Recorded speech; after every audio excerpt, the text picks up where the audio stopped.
இப்பவே ரெடி பண்ணி வச்சுக்கோங்க அந்த அறிக்கையை. எப்படி? மக்கள் தீர்ப்புக்கு தலை வணங்குகிறோம். நான் போன பொதுக்குழுவில் சொன்னதை தான் இங்கே நான் திரும்பவும் சொல்கிறேன். இயற்கையும் இறைவனும் நம் தமிழக சொந்தங்களின் வடிவில் மாபெரும் மக்கள் சக்தியை நம்ம கூடவே நிற்கும் போது எம் மக்களுக்கான அரசியலை தடுப்பவர் எவர்?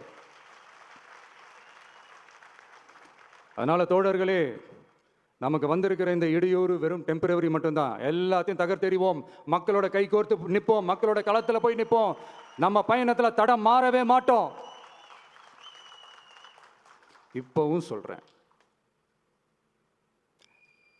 2026 2 பேருக்கு நடுவில் தான் போட்டியோ. ஒன்று, இன்னொன்று, இந்த போட்டி இன்னும் ஸ்ட்ராங்கா மாறப்போகுது. 100% வெற்றி நமக்கு.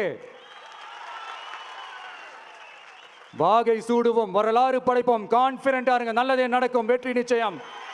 மீண்டும் சந்திக்கும் வரை நன்றி, வணக்கம்.